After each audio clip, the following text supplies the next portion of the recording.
السلام علیکم. پہلے آپ یہ ویڈیو دیکھ لیجئے.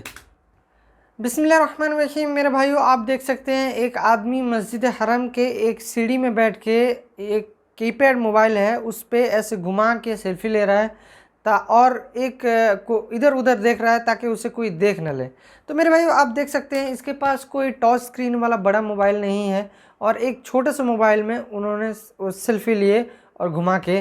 تو میرے بھائیو، آج ہمیں مال کے فتنے کے بارے میں بتائیں گے انجینئر محمد علی مرزا صاحب. ویڈیو کو کمپلیٹ اینڈ تک ضرور دیکھیے. بنا کسی تاخیر کے اللہ کا نام لے کے شروع کرتے ہیں.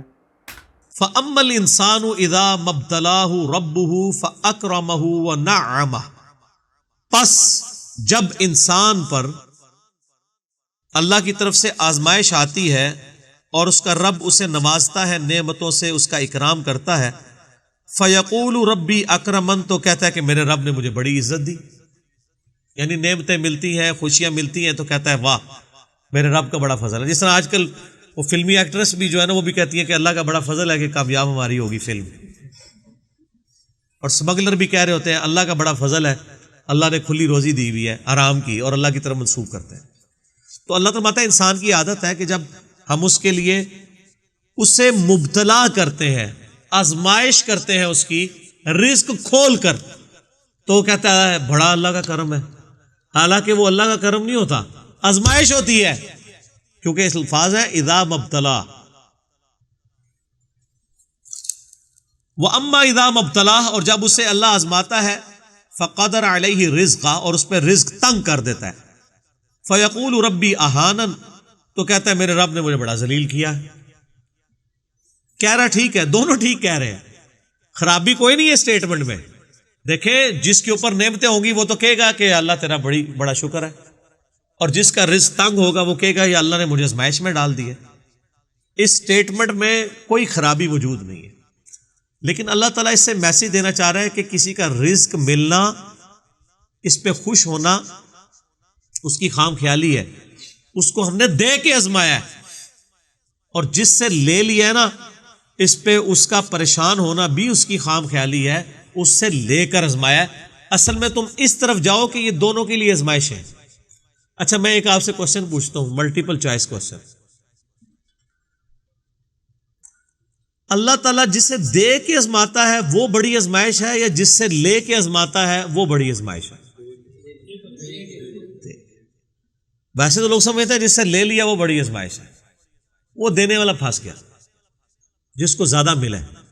اس لیے نبی الاسلام کی حدیث ہے بخاری اور مسلم میں، اے اللہ محمد اور آل محمد کو بس اتنا ہی رزق دینا کہ ان کی روح اور جسم کا رشتہ برقرار رہے. ہائے ہائے. بخاری اور مسلم میں حدیث ہے، اما عائشہ کہتی ہیں حضور کی وفات تک ہماری حالت تھی بعض اوقات 1 مہینے، بعض اوقات 2 مہینے، بعض اوقات 3 مہینے تک گھر میں چولہا نہیں جلتا تھا. 2 کالی چیزوں پہ گزارا ہوتا تھا، کھجور اور پانی پہ، اور وہ بھی ٹوکرے نہیں، 2 کھجوریں صبح 2 شام، اور 1 میٹھے پانی کا پیالہ صبح اور 1 شام، کیونکہ میٹھا پانی وہاں پہ ایشو تھا ریگستان. تو آپ اندازہ کریں کہ جو اللہ کی محبوب ترین شخصیت ہے انہوں نے کتنی فخر کی زندگی گزاری ہے. اور اس کا وہ کلائمیکس، وہ حدیث ہے، میں جب بھی پڑھتا ہوں کانپ اٹھتا ہوں. بڑی لمبی حدیث ہے بخاری مسلم کی. نبی الاسلام نے اپنے بیویوں کے ساتھ ایلا کر لیا، 1 مہینے کے لیے ناراض ہو گئے اور گھر کی چھت پہ چلے گئے. سیدنا عمر جب پہنچے وہاں پہ، بڑی لمبی حدیث ہے. آج مان لی جنید جمشید صاحب کے دفاع میں جو میں نے لیکچر دیا تھا اس میں نے وہ پوری حدیث سنائی ہے. تو کہتے ہیں میں نے دیکھا کہ ایک کونے میں چھوٹا سا مشکیزہ لٹک رہا ہے، ایک پیالہ پانی کا پڑا ہوا ہے، اور ایک چٹائی ہے. یہ کل کائنات ہے اس شخص کی جو کائنات کا امام ہے. اور آپ علیہ السلام نے تہمت پہنی ہوئی ہے، اوپر چادر بھی نہیں ہے، اور چٹائی پہ لیٹے ہوئے ہیں. سیدنا عمر گئے تو نبی الاسلام اٹھے تو نبی الاسلام کے مبارک جسم پہ چٹائی کا نشان تھا، کھجوروں کی اس چھال کا، کیونکہ اوپر قمیض تو نہیں تھی نا. نشان تبھی نظر آتا ہے جب آپ ننگے بدن بیٹھے ہوں.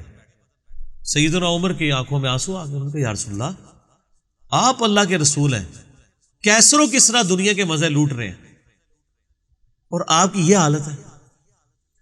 تو آپ نے ایک جملہ بولا, عمر لگتا ہے کہ دنیا کی حقیقت ابھی بھی تم پہ نہیں کھلی. یعنی ایک شخص نبی علیہ السلام کی صحبت میں کئی سالوں سے, اب اس لیول تک تو کوئی نہیں سوچ سکتا کہ یار اتنا فقر دنیا سے, اتنا زہد. آپ فرمایا اے عمر کیا تم اس پہ راضی نہیں ہو کہ کیسر و کسرا دنیا کے مزے لوٹے ہم آخرت کی سعادت.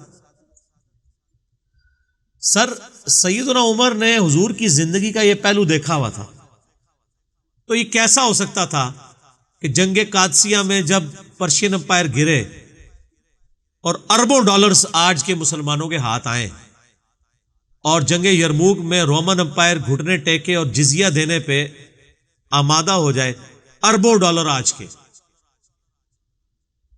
تو جس شخص نے رسول اللہ صلی اللہ علیہ وسلم کا یہ زندگی کا پہلو دیکھا تھا, اسے دنیا کی یہ دولت کبھی بھی گمراہ نہیں کر سکتی تھی. اسی لیے دیکھیں ان کی زندگی زہد کی تھی, سیدنا عمر کی, اور ایسی سختی کہ اس سختی پہ باقیوں کو چلایا بھی, تربیت تھی. بلکہ جب یہ رومن امپائر جزیہ دینے پہ آمادہ ہوئی, پرشین امپائر تو ساری مسلمانوں کے پاس آ گئی, تو سیدنا عمر جب اپنے آخری حج کے لیے جا رہے تھے نا, تو وہ اس جگہ پہ جا کے کھڑے ہو گئے جہاں پہ وہ اپنے اونٹ چرایا کرتے تھے.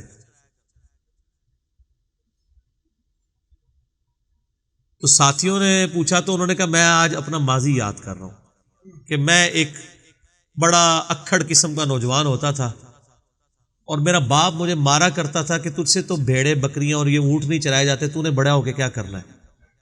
اور آج میری یہ حالت ہے کہ اس آسمان کے نیچے روئے ارض پہ خدا کے سوا کوئی ایسی ہستی نہیں ہے جس کا ڈر مجھے ہو, کیونکہ میں دنیا کے سپر پاور کا مالک ہوں.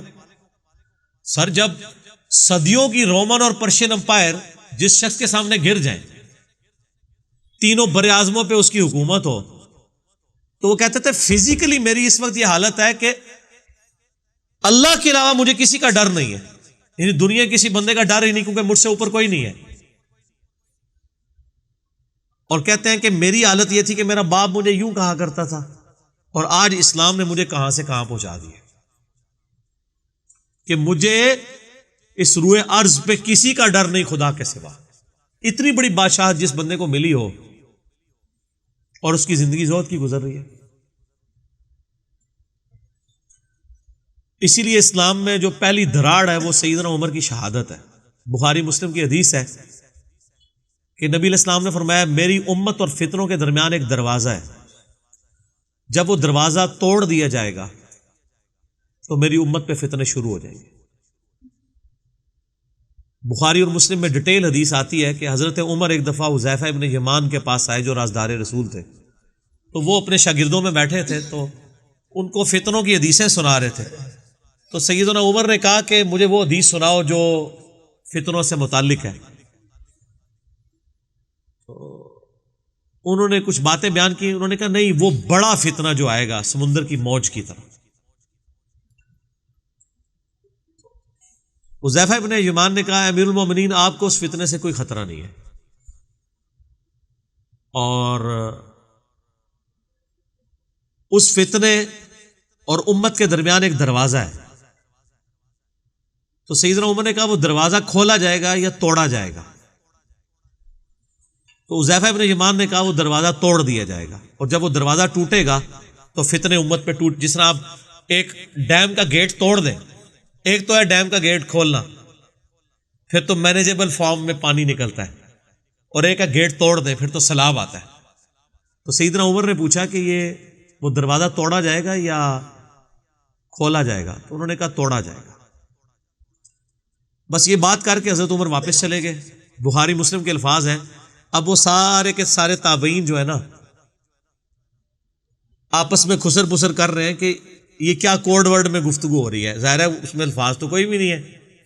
تو انہوں نے پھر حضرت حذیفہ سے پوچھا کہ حضرت عمر کیا باتیں کر رہے تھے, ہمیں تو نہیں سمجھ آئی, آپ کا نہ جواب سمجھ آیا نہ ان کا سوال. تو انہوں نے کہا کہ حضرت عمر جانتے ہیں وہ فتنہ کون ہے, وہ دروازہ کون سا ہے جس کے بعد فتنے کھلیں گے. تو تابعین نے کہا ہمیں بتائیں وہ دروازہ کون سا ہے؟ تو انہوں نے کہا وہ خود حضرت عمر ہے، حضرت عمر کو قتل کر دیا جائے گا، تو پھر امت پہ فتنے ٹوٹ پڑیں گے۔ اور وہ فتنہ میں پوچھتا ہوں کون سا ٹوٹا ہے؟ دنیا کی محبت کا فتنہ۔ سیدنا عمر کی زندگی زود میں تھی اور انہوں نے جس کو کہتے ہیں نا کھچ کے رکھا ایسی سارے نے۔ حضرت عثمان رضی اللہ تعالیٰ عنہ اس دور میں خلیفہ بنے جب ان کی عمر اپنی 72 سال ہو چکی تھی، ایجڈ تھے۔ پھر ان کی طبیعت کی نرمی شروع سے تھی، مینیجریل سکلز وہ نہیں تھی جو حضرت عمر کی تھی۔ بس اس زمانے میں مسلمانوں کے پاس دولت تو تھی، مسلمانوں کے وظیفے لگنے شروع ہو گئے، مال آنا شروع ہو گیا، لیکن زہد وہ نہیں رہا، پھر وہ تھیندے تھیں گے۔ تو خیر میں یہ ضمناً بتا رہا ہوں کہ یہ مال کتنا بڑا فتنہ ہے۔ تو اللہ تعالیٰ مارا ہے کہ جب ہم کسی انسان کو رزق دیتے ہیں کہتے ہیں ہاں مجھے تو اللہ نے بڑا کرم ہے مجھ پہ میرے رب کا، اور جب اسے ہم رزق تنگ کرتے ہیں تو کہتے ہیں اللہ نے مجھے آزمائش میں ڈال دیا۔ تو جملے میں خرابی کوئی نہیں ہے، لیکن اللہ تعالیٰ فرما رہا ہے یہ سب کچھ آزمائش کے لیے ہوتا ہے، خوشی شیخی بگاڑنے کے لیے یا واویلا کرنے کے لیے نہیں ہوتا۔ اس کو اس اینگل سے دیکھو کہ یہ آزمائش ہے، دینے والے کو بھی اور جس سے لیا جائے اس سے بھی۔ اس کا کلائمیکس آپ کو سورہ الحدید کی آیت نمبر 22 ملے گی، میں نے کئی دفعہ اپنے لیکچرز میں وہ کور کی ہے۔ اللہ تبارک تعالیٰ فرماتا ہے کہ ہم زمین میں جتنی بھی آزمائشیں نازل کرتے ہیں تکلیفوں کی شکل میں، خواہ وہ وباؤں کی شکل میں ہو، سیلاب کی شکل میں ہو، زلزلے کی شکل میں ہو، اور تمہاری جانوں میں جو کچھ نازل کرتے ہیں، کسی کو بلڈ کینسر ہو گیا ہے، کسی کو طاعون کا مرض ہو گیا ہے، کسی کو ٹی بی ہو گئی ہے، یہ ساری کی ساری تکلیف ہم نے پیدا کرنے سے پہلے ہی لوح محفوظ میں لکھ لی ہے۔ اور پھر اللہ تعالیٰ فرماتا ہے اس لیے تاکہ جسے اللہ کی نعمت ملے وہ شیخی نہ بگاڑے، اور جس سے نعمت چھن جائے تو اس کے اوپر واویلا نہ کرے۔ ظاہر ہے جب آپ کو تکلیف کا یہ پتہ چلے کہ یہ اللہ نے ہمارے مقدر میں لکھی تھی وَلَنَبْلُوَنَّكُمْ بِشَيْءٍ مِّنَ الْخَوْفِ وَالْجُوعِ وَنَقْصٍ مِّنَ الْأَمْوَالِ وَالْأَنفُسِ وَالثَّمَرَاتِ۔ صبر آ گیا، سارے انسان کڑ کڑ کے مر جائے، اگر انسان کی زندگی میں یہ چیز نہ ہو، آپ کڑ کڑ کے مر جائیں گے اس غم سے کہ یار میرے ساتھ یہ کیا ہو گیا۔ آپ کے اوپر چیک پوائنٹ کیا ہے جس کے ذریعے آپ تکلیف پہ صبر کر سکتے ہیں؟ اللہ کی مرضی۔ یہی ہمیں سکھایا گیا نا انا للہ و انا الیہ راجعون، ہم خود بھی اللہ کی طرف سے آئے تھے، اسی کی طرف لوٹ کے چلے جائیں گے، غم نہیں کرنا۔ خدا ہماری ضرورت ہے، بلکہ اس سے بڑھ کے خدا ہماری مجبوری ہے۔ اسی لیے دیکھیں جو گاڈ میں بلیو کرنے والے لوگ ہیں نا وہ تکلیف کو سہ جاتے ہیں۔ گورے کس طرح خودکشیاں کر رہے ہیں، حالانکہ ان کی تکلیف ان کو عشر عشیر بھی نہیں جن تکلیفوں سے ہمیں گزرنا پڑ رہا ہے۔ یعنی ہمارے ملک کی اکانومی آپ کے سامنے ہے، غربت کتنی ہے، لیکن فرسٹریشن کے اگینسٹ باندھا ہوا ہے نا وہ خدا کے اندر یقین ہے۔ ایک لمحے کے لیے اس کو نکال دیں، آپ دیکھیں جناب یہاں پہ کئی خودکشیاں ہوتی ہیں۔ تو اللہ تبارک و تعالی ہماری ضرورت نہیں مجبوری بھی ہے، اس کے بغیر ہم تکلیف پہ صبر نہیں کر سکتے۔ تو میرے بھائیو اسی طرح ویڈیو دیکھنے کے لیے سبسکرائب ضرور کیجیے۔ امید ہے کہ آپ کو یہ ویڈیو پسند آئی ہوگی۔ اگر ویڈیو پسند آئی ہے تو لائک اور شیئر ضرور کیجیے، اور ہمیں سپورٹ کرنے کے لیے سبسکرائب ضرور کیجیے۔ ہمارا نیا چینل ہے ہدایت کا راستہ، اسے بھی سبسکرائب کر لیں۔ ملتے ہیں نیکسٹ ویڈیو میں انشاءاللہ۔ السلام علیکم ورحمۃ اللہ وبرکاتہ۔